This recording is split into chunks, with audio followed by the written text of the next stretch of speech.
Okay, let's go to the next one. Now we go with Swan. It says, "Hi Abe, this is my first time submitting my portfolio. I've recently finished my full game character pipeline and I'd like to properly clean out my portfolio. My goal is to be a character artist and make a living for it. I'd like to know what pieces to have and what pieces to remove, as I've improved a lot in between. I'm already working on a sci-fi male character to broaden my range, but it's still in progress. I'd like to know what to showcase more in terms of character, creature art pieces." So, I'm going to be completely honest with this one, my friends. Swan here is one of my mentees. We went through a huge mentorship sessions. I think we started in June last year or August last year, something like that, July. And we've been working on this character. I'll show you in a second. So as you can see on Swan's portfolio, he had a good understanding of modeling, a little bit of sculpting. He took the Axe course. He took some of my old ZBrush courses. So he knew, the basics of stuff. But a lot of these pieces were, of course, not to the level. So the first question I'm going to ask for Swan is what pieces to take out. I would take this piece out because I don't even know what we're seeing. I know it's like an animation, but yeah, it's not the greatest model. So that one goes out the window. This one is fine, but we need to change the thumbnail. I'm not sure if you did. Yeah, you did model everything. So I would do a better presentation. Swan now knows how to do better presentations.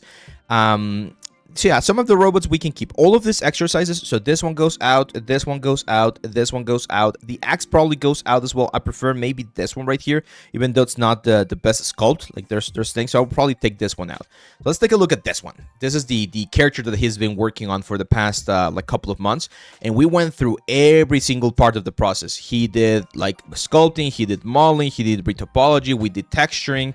He did hair cards. He did a presentation instead of marmoset. So this was a very, very intense mentorship. We were having sessions, I think, every other week. And as you can see, the result is very, very, very nice. This was based on a concept by Labros Panosis, a good friend of ours. And yeah, I was really, really happy with his result right here. This to me is the perfect example of our motto, right? Always learning, always improving. Because when we started the mentorship, he was feeling very stressed and very anxious about not knowing the proper skills. And it's just about focusing. In this case, we focused on one single project for 6 months, guys. This is the part where a lot of people really struggle.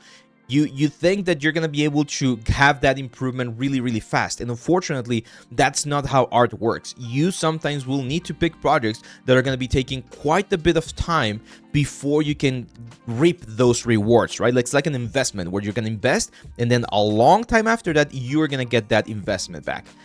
Now, are there things to improve? Yes, there are a couple of things in terms of form. We talked about that. There are a couple of things in terms of colors. For instance, I think the hair is a little bit too dark.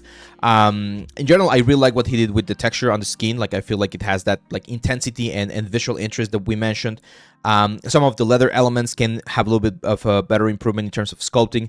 But in general, the fact that he was able to complete the full character, the armor, every single piece, this is a very successful piece in my opinion. Again, I'm definitely biased because I was the mentor for for this piece, right? But you can see the improvement in terms of presentation as well, because something like this, even though it looks fine as part of a modeling exercise or a sculpting exercise, it's not complete. It's just the viewport from ZBrush, and this is the kind of stuff that I always told you guys. You're completely new here. Remember that I have the free course for portfolio presentation, and I did this free course especially because of portfolio reviews, where people would show me stuff like this, right? If you're really happy about this model right here, there's absolutely no reason why you should be presenting a work like this. It's very, very important that you always try to add a little bit more lights and a little bit more information. So Swan, amazing stuff. I cannot spoil. Swan already showed me the next character that he's working on, and it's looking freaking amazing. So he's doing a great job. Swan, just clean up this portfolio, remove all of the pieces that I mentioned, and let's keep adding more amazing things here to your profile, okay? This is another one. This is a personal, again, preference of mine. I understand that we like this kind of stuff for our profile pics, or that we don't like to show our face online because safety reasons or whatever, but it does help to see who is the artist, right? So I personally like to showcase my profile picture.